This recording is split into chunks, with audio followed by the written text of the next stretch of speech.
Hey guys, happy Tuesday to you. I hope you're all doing well. You know what? I have to express gratitude. I had wonderful travels beginning Thursday evening, Friday, and on through the weekend up the East Coast. And it was a really lovely time going through Philadelphia and some other things. It's just a great time. So much gratitude, you guys. Oh, Philadelphia Museum of Art, like I can't even. But it was a really wonderful weekend, and I also got to be a part of a lovely online event in a wonderful group. Just gonna smudge us with some sandalwood here. It was wonderful to share the candle creations amongst other things like oils, intentional powders, and just lovely gifts that I get to create with, with the beautiful energy from the earth and the flowers and all the good stuff. So it was wonderful. So much gratitude, so many blessings this weekend. Yeah, so it was a great time. And I'll always remind you, if you're curious what I create and all of that, I often will share things in like the community tab, but you can definitely find me on Instagram. I do have a Facebook business page. I do have a website. You can check out all that good stuff. So the easiest way to do that is to just go to my website to try to find me, to see what I create, what I do, all the things. So yeah, overall, I mean, I know it's the 23rd, you guys. I know it's Tuesday, but listen, the Taurus energy in the collective is still so prevalent. I mean, oh my gosh, we have Mercury, we have Uranus, we had at the new moon, we were still that was on the 19th going into the 20th. We were still having the sun in Taurus at that time. And then, of course, we had the moon in Taurus. And even carrying us out past, the new moon energies rippling out across the weekend. We were still just, drinking in and having that wonderful Taurian energy be with us. And it still is. And the World card comes out. The tarot deck is ready. She said, "Let's go." I wanted to come back, and I really had tried to set the intention to get something up for the new moon. It was just, oh my gosh, preparing, going to travel, and doing all the things, and all the weekend in the sale. As per usual, I'm juggling lots of things, but I'm happy to do so. But, you guys, this new moon, I mean, it was just amazing.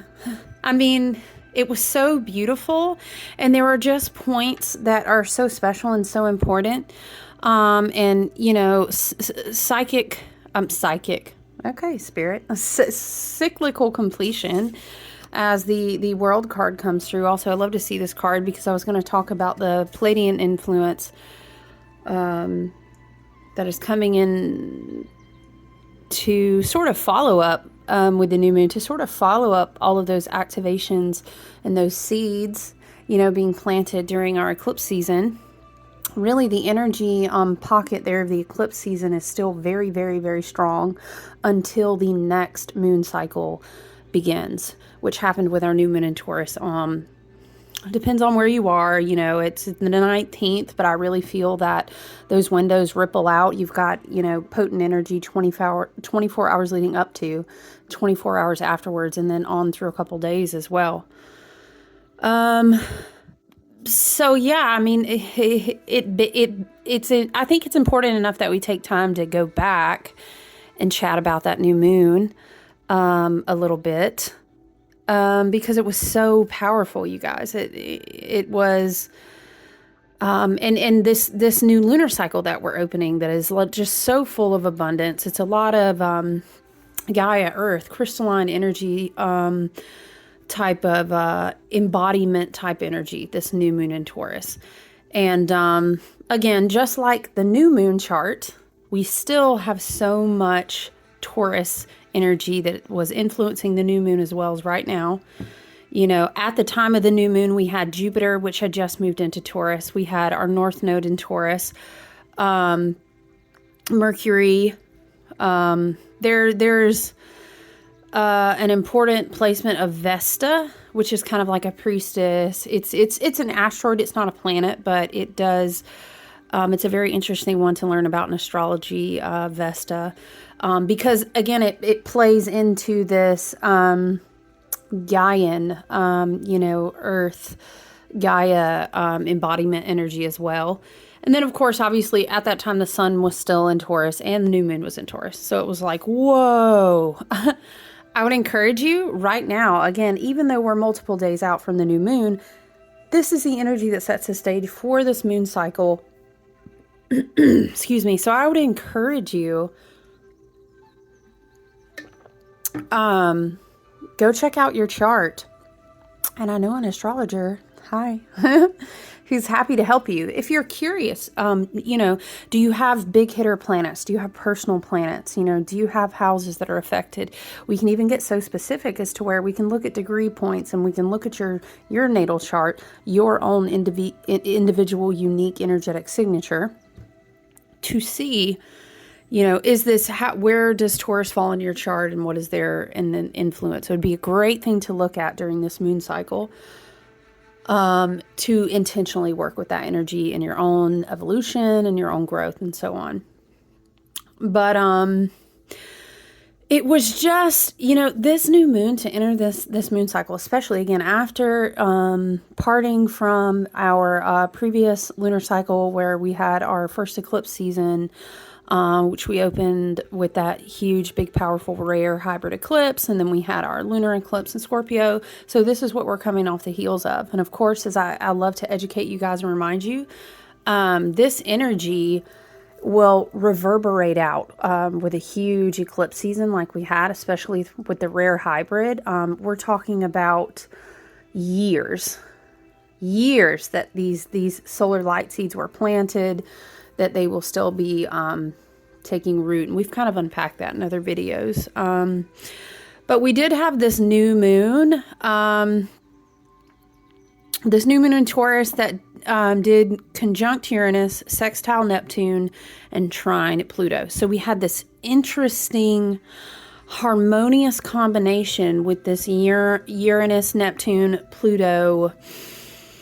Is very much like a higher wisdom, higher power, but also deeply personal, you know, very, when we talk about the outer planets, right, we kind of reach out farther past what is personal, what is intimate. I don't want to say the ego because I don't want to make it sound like it's a bad thing, but it's more spiritually evolutional, you know what I mean? It's like going out past the gates of everything we know type of energy. But then again, because it's the new moon in Taurus, we're bringing that in with this harmonious connection. We're bringing it back in so that we can do the work to kind of an astrologer that I love kind of made this reference to energy. It's like you sitting on the earth, new moon in Taurus, you're meditated, you're grounded, you're connected to Gaia, but you're also in your 5D, you're with your higher self.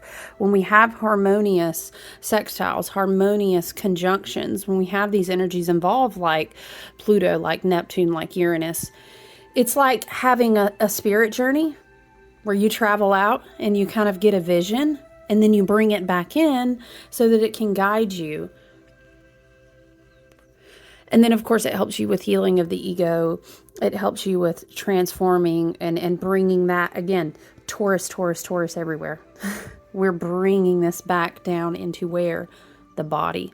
So I thought that was really beautiful about the new moon chart. And also, the new moon was conjunct the Pleiades.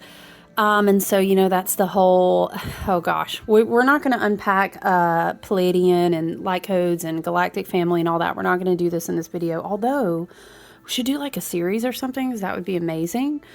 But, you know, it's very celestial. It's very feminine. It's very Some people will connect, you know, Lemurian with Palladian energy, and this kind of, it's like the star mothers, the milk of the cosmos. When I was making candles, working with all of this energy, I worked with, you know, most people you would say, or most people would say Hathor, but in Light and Galactic Family, we view it more as like the Hathors, and it's more of that body of energy of the, you know, cosmic milk. Maybe you would think of like the star card, you know, that feeds us.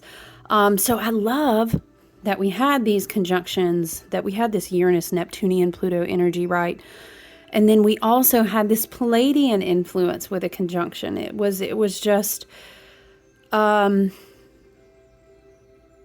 on, I made some sort of note about Sirius, because we had a lot of this energy of, like, again, imagine a visual of you sitting on the earth. You've meditated. You remember we are incubating these seeds that we have received as sort of like light codes, you know, personal upgrades. People have so many different terms that they use, but I love this world card, because if you look, you can kind of see there's an eye, there's a star, and of course she's evolving.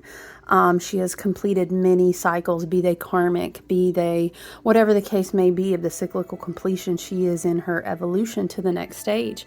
And so I love that this card just wanted to pop right out of the deck for us, because we very much had this energy of the new moon of Taurus with all of the other planetary Taurus influence, where we are sitting and meditating on the earth. We're gestating these seeds.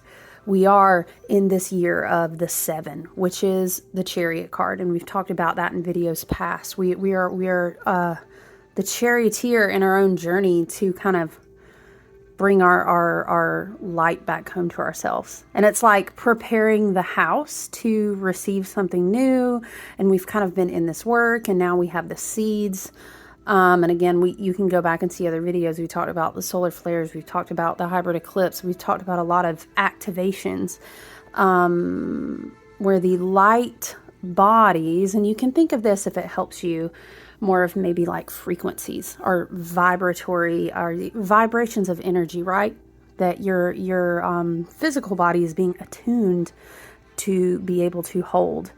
Whereas maybe you weren't ready before, or there were some points that we needed to come to some healing so that we could come to some letting go, and then we could make room. So on the heels of all that, it is amazing to see this again, that higher spirit energy, the vision, the spirit of the soul vision coming down. And then we have this Palladian influence, because also, hold on, I'm looking at my notes and looking at the chart. So the new moon, conjunct Pleiades, along with Venus, they're doing a movement that is bringing them closer to, this was at the time of the new moon, right? They're bringing them closer to Sirius. And so we kind of have this whole, again, like Stargate, galactic family, you know, evolution, ascension energy going on. And I just love that for us. You know, we could sit and have a lot of conversations if you resonate, because again, I was channeling Hathor a lot in candles, and I resonate with a lot of Egyptian gods and things of this nature. So we could talk all day about Sirius, and we could talk about Egyptians, and we could talk about, you know, Pleiadians and Syrians and all of these things. But essentially, we had this beautiful energy with this new moon of us being blessed with this wisdom kind of coming down like mother's milk to nourish these activations we've been receiving. And the new moon in Taurus is like making sure that you are a tree planted on steady, solid ground. Again, we've used this reference more than once, where it's like a tree who's well rooted is going to be able to open up its leaves and receive, you know, the food, the nourishment from the sun, the milk, maybe you could say, of the rain, and all these different elements to help it grow, to produce new fruit, right? So such a powerful new moon. I think it's interesting that, around this new moon lunar chart, we had this Mars Pluto opposition going on. This would have been more like, I would say, maybe like Saturday night. This Mars opposing Pluto. It's kind of like, how would you say, kind of like confronting ego. Because of course, when we are, so remember, Mars is opposing Pluto, but we just talked about how Pluto was doing some other things with Neptune and Uranus, because it wants to bring in these planets working together along with Pleiades, want to bring in sort of this cosmic milk, these visions for the soul, to kind of connect the dots and synchronicity and say, see the work we did back here? Will you see how we're bringing this together? And now you're going to receive new visions and this type of thing, right? But it is interesting to see that then Mars was opposing Pluto, so it's kind of almost saying like, we received a lot of activations that give us access to like raw power and energy, and Mars loves a good that's like your divine masculine symbolism of saying, yeah, like, I'm so excited, I've got this power, but then we have this opposition coming into play with Pluto around the time of the new moon, or maybe more so this would have been like Saturday night going into Sunday. It's interesting because it's more of a question of saying, how will you harmoniously channel this new power, which is just energy, right? How will you harmoniously work with this raw energy and these activations? It's kind of encouraging balance between the higher mind and these visions, and then kind of, I don't want to say the lower self, but like the, little I, big I, the ego. Is the ego in balance so that you can do what you need to do with this, with these activations that you've received, with these seeds that have been planted in your light body that you're going to work on down, right? Or are we just going to chew it up and tear it apart, and then it becomes something that we use against ourselves in a damaging way? Because it is raw energy. It's a lot of it. So again, lots of Taurus energy really helps us be reminded of what is abundance really meaning to you. Are you aligned with your values? Are you embodying the type of lifestyle that you want to live out every single day? Are you at least having realizations of the type of things that are unfolding for you? What do you need to set in action to get back to alignment, to really make sure you're channeling the type of abundance, the type of values that you want to play out in your life? So,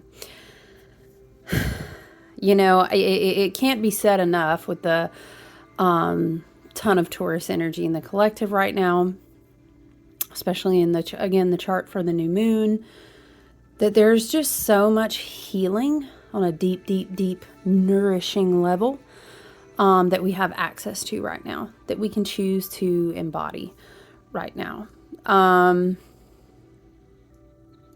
So it was just a massive amplified time at the new moon of saying, this is what I want to plant. Again, we keep doing this seeds planted reference, and now it's time for us to care for them and nourish them. Let's see, we kind of had some interesting fixed stars and asteroids doing some things, but I'm trying to decide what I wanted to. Of course, I did mention, Venus and doing a movement that's going towards Sirius, and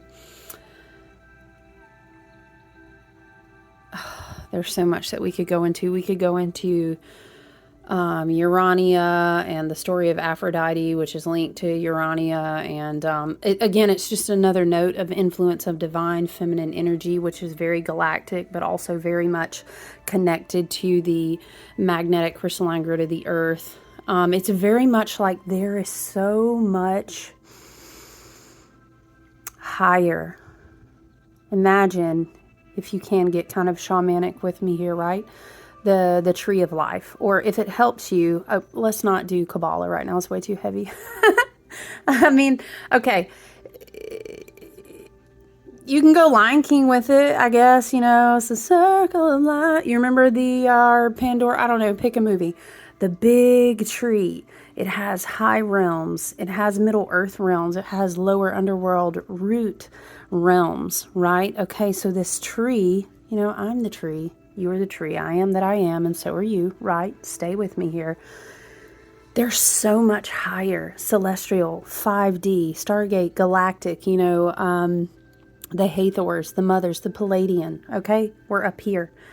We are ready to receive so much that we will begin to work on embodying.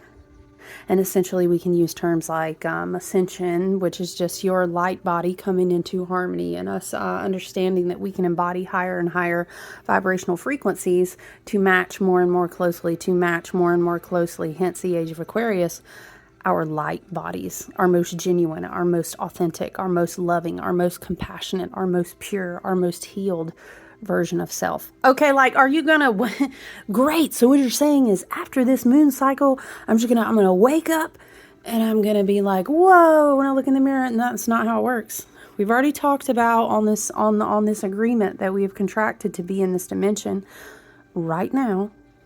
Just trust me, right now. Okay, we still have work to do.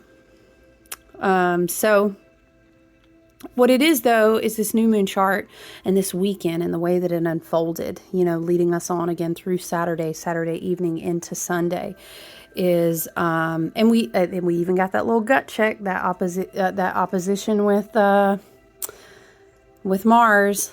You could even take that and go back and talk about that grand fixed cross, but you can view the other video as well where we talked about that. This is all for our highest and best evolution. But what happens when we go through the world is that we begin again pretty soon as the Fool. But as I explained in someone else's reading one time in some one-on-one work, as I was explaining, there's a really cool thing about the Fool card, and some people can easily overlook this. Okay? Think Mary Poppins with me. Remember how she had the carpet bag? And was it carpet bag? Something like, okay, I don't know, her bag. You know, you never knew what she was going to pull out of that bag. It was like, is there a lamp? Is there a sofa? You know, is there a whole meal? Is there a small child? I don't know. I'm not insinuating that Mary Poppins would put a small child in her bag, but you get what I'm saying?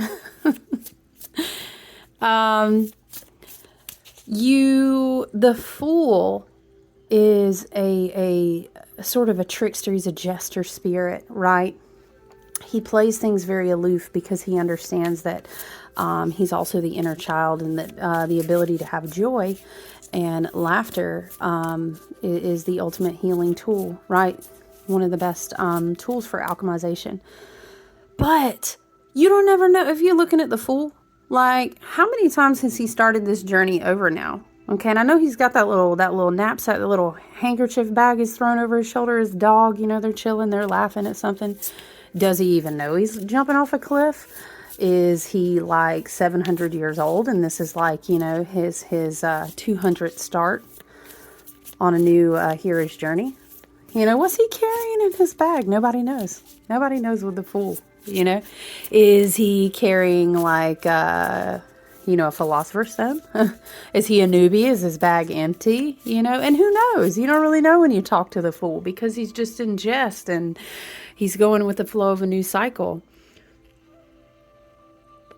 So we've completed through the full moon in Scorpio, right?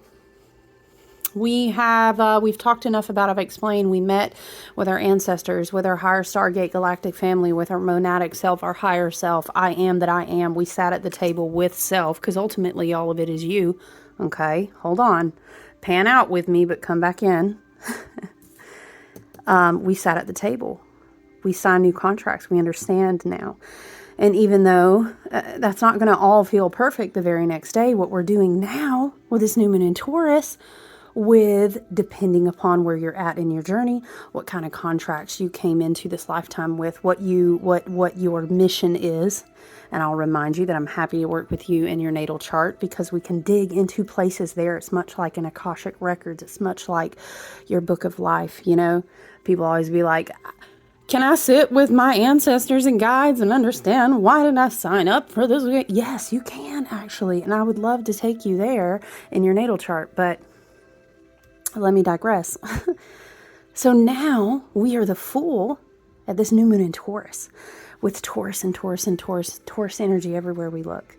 And we're in Gemini season, and Gemini season, Gemini season is beautiful. I mean, I'm going to be partial to any air sign. I love you guys though, but I love me some air sign energy. But when the sun is in Gemini, the mind gets very yes, it is very intellectual, okay? But the mind also gets very sociable. It gets excited. It's like the curiosity. It makes me think of like the Page of Swords, Page of Wands type energy. It's excited to learn all the new things. There is much open awareness. There's communication. It's a lot of Sun and Gemini. Your crown chakra is a light. It's ready. It's excited. Your mind is excited. We've got these. We are healing now with receiving the solar activation. These light codes, these things into the light body. Our minds are literally changing.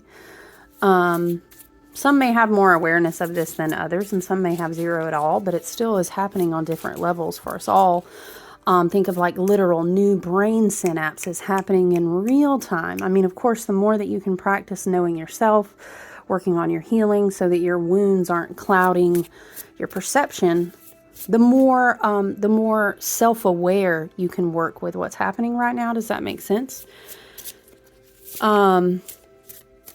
But there's a lot of communication. Again, remember Pleiades and all these different things we just talked about in the new moon chart. There's a lot of soul vision.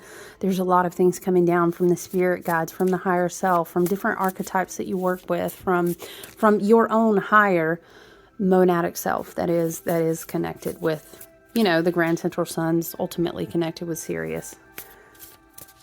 Literal new brain synapses, different things, different molecular light body DNA, but also your DNA. All of these things are going on and happening. There's a new communicative, it's like a chatter, an excited chatter in the spirit realms that is coming down through our crown chakra still right now. So, I am glad that we have a lot of this Taurus energy, because we really do need to work on being embodied right now. We need to practice self-discipline. Things need to be, as simple as they can be right now. Because the mind in Gemini season gets just very, very curious. And it's a diverse mind. It's a knowledge that's hungry. And we're going to be kind of, it's like if you imagine your brain kind of being lit up in these different ping, ping, ping, ping, these different sectors of your brain, right? And a lot of incoming information as well. We're going to be excited. We're going to hustle and bustle in conversation, sharing things with each other, and being very active in our communities as well as our spiritual communities and things like that. So I do love a good Gemini season. It's a great time for learning. It's a great time for connecting, great time for being social with one another, encouraging, lifting each other up, talking about all the self-awareness and our experiences. It's kind of a good tag out, though, as the sun goes into Gemini. Now, Mercury is still in Taurus. So we kind of at least have like these common sense, grounded energies that are influencing the mind, as well as these curious avenues, this Gemini energy. It's kind of polar. It's very dual. That's the Lover's card. So we're kind of, it's a very much reacclimating the left and the right brain, which some would say is a symbol for the divine masculine, divine feminine being woven back together in a totally different way that it's never been before. So, we do need all of this Taurus energy to kind of help us out right now. I will say, just as an aside, Venus is in Cancer until June. Venus has already been in Cancer for a little while, like for a majority of May. So it can be, Venus is happy in Cancer, but it can be very emotional. We can be a little bit sensitive right now. We can have a lot of increased sensitivity while we have so much going on in our minds So much going on that we are trying to embody. Please take advantage of this energy with all of the Taurus going on in the collective and in this lunar cycle. You know, get grounded. Meditation is a must. Journaling may be wonderful for you, especially in Gemini season. Lots of thought, lots of crown chakra, lots of not just crown chakra, but I mean your third eye, really the top three chakras. There's just going to be a lot going on. So, you know, journaling could be a great activity. I'm going to say that journaling is great anyway, regardless of the collective energy. But yeah, definitely still connecting to the earth grid, earthing, being outside as much as possible. I would even still really persistently, as much as you can, if you can't do bath work and having salt baths, just to kind of continually let go and take care of the body, the energies, because there is a lot of emotional body healing right now. And that's really accessible to you as well. I mean, because there is so much activity going on in the collective, you know, please reach out to your guide, speak to your higher self, call out to your ancestors, whatever archetypes and you know, energies or guides or spirit team that you connect with. You know, ask for help as you receive a lot of these influxes of energy. Emotional body being healed to make room for a lot of this can feel very emotional and sometimes overwhelming. So, coming from someone with a crap ton of a lot of fixed energy in their charts, don't be stubborn. Ask for help. Your guides, your spiritual team, your higher self. Because there are so many versions of yourself. And you can ask for help from your higher self. As well as from your spiritual team. To remember to love yourself. Be gentle with yourself. And look, it's not I'm gentle with myself. We also need to be disciplined right now too, especially about meditation, especially about your chop wood, carry water, your plan, your schedule. What is it that you're doing with your energy and your time? How focused are you right now? We need that discipline too.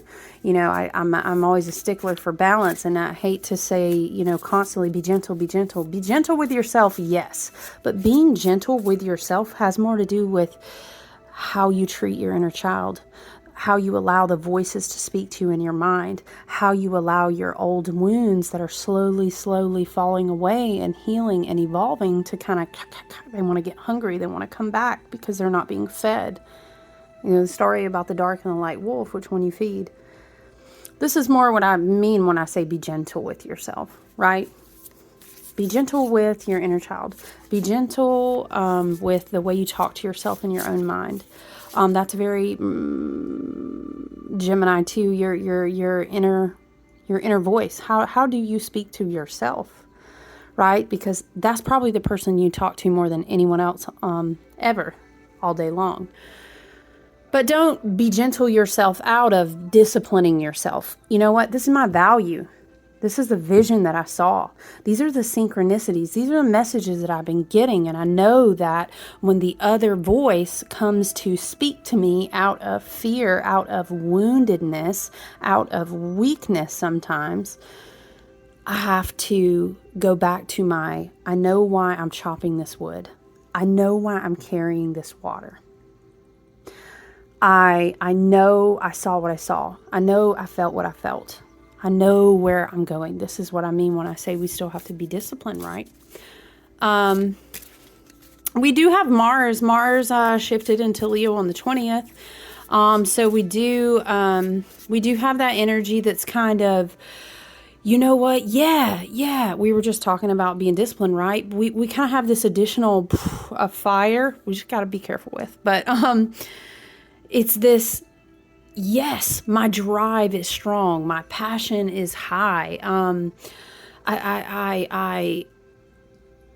want to jump out there. I'm ready to tackle some of these goals. I know that I've made a good plan. I kind of have an idea of how my days are flowing, and this is what I want to do. These are the things that I need to execute, right?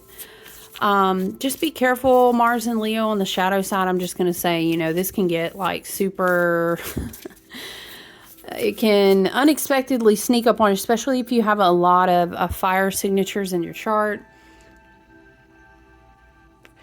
You know, I do readings for people where they say, well, what is this in my chart? And we kind of focus on what are the messages for this energy. But, yeah, you can look at what your Mars is actually placed in. You can also look at, again, always take it down to even the smallest degrees of where Mars falls to the degree point in some of your houses or whatever. You can, but if you know, you may know straight off, like, I'm going to tell you now, I got a lot of fire and air in my chart. So I know that when a movement happens, especially because my rising is in Leo, I know that I have to balance myself. I have very, very, very, very, very little earth in my chart. But I have an awareness of that. You see what I'm saying? It's not a crutch. It's not a weakness. It's not any point of negativity. It's awareness of self. So I know that when something happens like Mars in Leo, I have to check my divine masculine energy signature. I have to check my, I can get very competitive, not really usually with other people. My Aquarius, a lot of Aquarius energy, it takes over in that respect, but I get competitive with myself. I get very hard on myself. I get very passionate. I said I was going to do the thing, and I don't have time to rest. And I know I scheduled my nature hike today, but I just can't do it because I have a goal. And you know what I'm saying? The fire, which is very helpful, can sometimes push you into shadow where you almost overdo it. And again, with like, when Venus is in Cancer, but Mars is in Leo, we may be feeling the feels, and we feel sensitive, we feel emotional, but then Mars in Leo, we can kind of amplify that, and it becomes very dramatic. And those feelings that we're working through letting go, we are working through evolving and maybe understanding and becoming more aware of, maybe even trying to articulate, you know, for the first time on our healing path as we evolve. That can be tricky to balance with Mars and Leo, because what you thought came out sounding like, I really need to express something about myself and what I've realized in my own healing path, comes out like, y'all can all fuck up. You know what I mean? Just watch your Mars and Leo. Mars and Leo is a wonderful energy that can really give us that drive to keep moving forward in our goals, whether they're creative goals, evolution, personal, you know, self, spirit, healing goals, whether they are goals about a business that may be part of your purpose, or, you know, whatever the case is. We're all on different legs of our journey, of our healing, of our growth. And a lot of our gifts, I like to remind people all the time, just because you say, oh, I'm not really creative, I'm not an artistic person. Yes, you are. You're a human. It's your divine birthright to create. Maybe you create a beautiful homestead.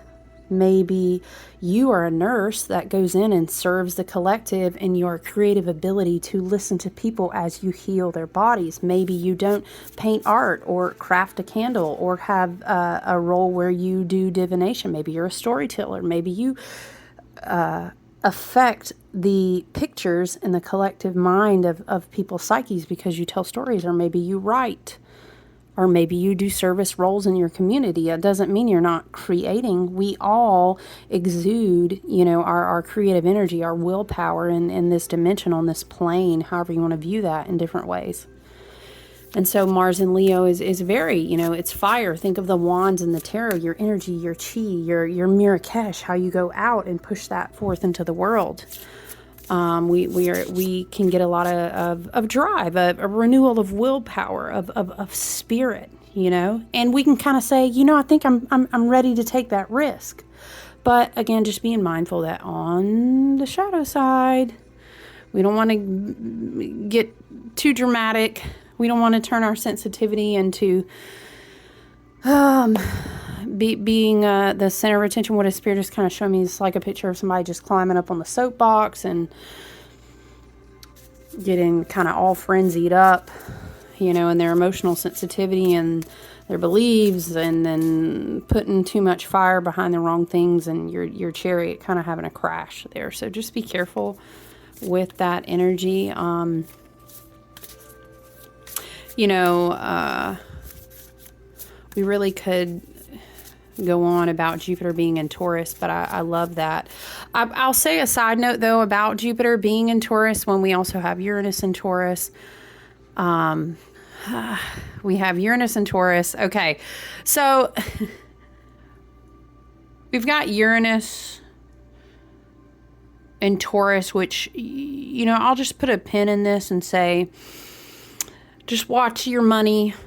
Be smart with your income and your possessions. There could be, the beautiful thing about a movement like Uranus and Taurus, okay, is that you can find abundance, tangible possessions. I eat. What do I need money for? It's in exchange for energy, right? How do I find sustenance? Maybe I'm finding alternative ways to feed myself or my family. Maybe that looks like living off the grid or homesteading or whatever. There's a lot of unique opportunities or like ventures, non-traditional like income. You're thinking of these things in Uranus and Taurus, right? But Uranus and Taurus, just watch your money, watch the spending. We could be seeing some unexpected changes in the money markets, and yeah, we're going to scroll on. I don't want to rattle off on a whole different thing. Because, we still have Pluto in Aquarius. Actually, Pluto will retrograde back and do an interesting movement. And then it will continue that transit. And it will go on until like 2024. But we've got some unexpected energy where we may see changes that we weren't anticipating.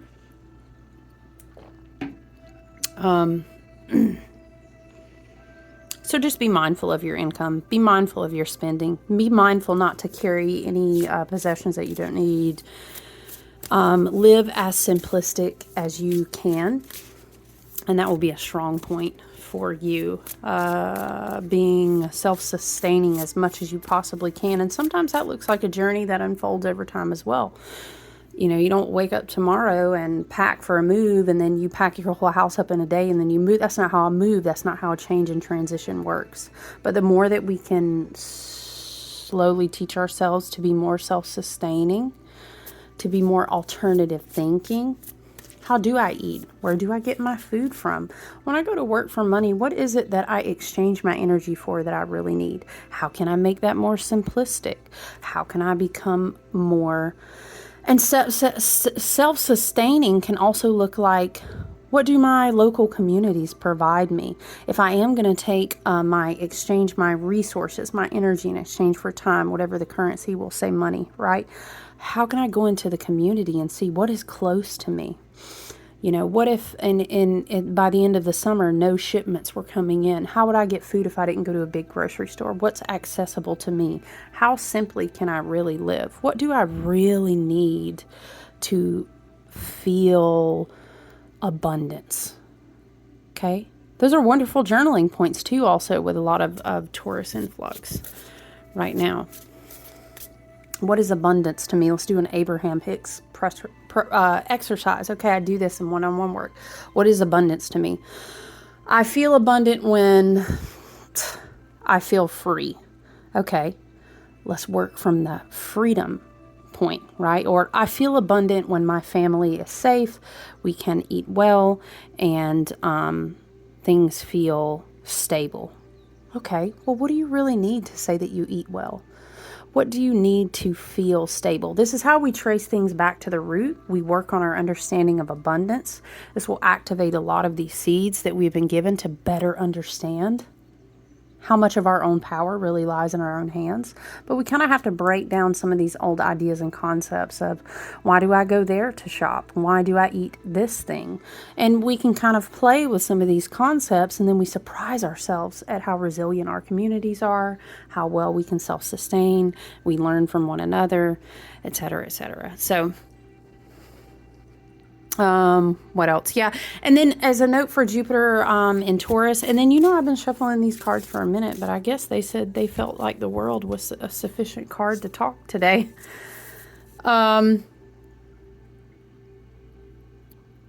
Sorry, but, Jupiter and Taurus, I will say, watch out. Jupiter and Taurus is beautiful because a lot of these concepts that we are talking about right now are going to begin to grow. Jupiter loves to expand. And these seeds, these activation points in our light bodies, which will move down through our auric bodies, the psychic bodies, our emotional bodies, and then to become ultimately embodied. Yes, this is a process that takes time, but Jupiter is going to help us with that and help expand wisdom, help expand, once again, the concepts of how, we really view what makes us abundant. And then the more that we are able to expand the wisdom of some of these concepts, the more that our power returns to us, because we understand we really have a lot more control than we realize. So, but Jupiter and Taurus also, okay, Jupiter will expand. And on the shadow side, Jupiter can kind of help us expand and see ways that maybe we are attached to some of our old patterns of, I must, I only chop wood and carry water like this every single day because this is the way that I've done it for 25 years. And I have to be successful by saying that I have the 401k, and I'm only successful if I have 2 cars and a dog, and to each their own on their own healing journey. But Jupiter sometimes will uncomfortably expand something to show you, especially in Taurus, listen. These seeds that have been planted within you are going to help you understand the wisdom of the fact that you can do things in very different ways, but still feel the same level of abundance, if not more, because you'll have less attachments. So, just saying, Jupiter can sometimes expand things that feel uncomfortable and maybe highlight patterns that we could change or that we could evolve slowly over time, to let go, but to also make room for some of those new seeds that have been planted. And I just realized I've been talking literally for 45 minutes, and it did not feel like that. I knew it was going to be this way as soon as we started talking and opening with the new moon. But I love this. I can't stress enough. I love that that the world, and some decks are called the universe, came out for us. If you've never heard the quote, every man and every woman is a star, go do yourself a favor and Google it. But I love, because we've been talking about activation points that have been coming down through the crown from your light body. We are ascending closer to be frequency, vibrational matches for lighter versions of ourselves. And this is the work that we've been doing. So I actually love that quote. I think it's perfectly appropriate for a lot of things we've been talking about. And it's, oh my gosh, I was just thinking if there was any other talking points that we could go into with the world. But I mean, it's such a deep, rich, full card, It is, it's the conclusion of karma. It is completing certain rhythms of life or patterns of life and then learning to begin new ones. It is a graduation. It's funny because in May, there's a lot of graduations going on. This is a very big graduation energy. You were your own best teacher all along. Wow, look back at all the lessons you've survived through. You have been teaching yourself because you are the teacher. You are remembering, right? And you more and more and more, you come back, you return to wholeness and understanding that you had so much that you already needed. It was just kind of a little bit of a bait and switch. It was a little bit of a trick of a show. And that's okay. We have to go through certain completions of work. We have to go through, phases, and then we kind of graduate, right? We end those phases and then we expand into other ones. So I love this note of wholeness and completion for us. I love the symbiotic energy. I love the conclusion of karma energy. I love it. I'm going to let you guys go off on into your day, and I'll check back in with you guys maybe later on this week. I hope you all had a wonderful week and a wonderful new moon. I'm really loving the energy of this lunar cycle. Please stay grounded, and I look forward to talking to you guys soon, okay?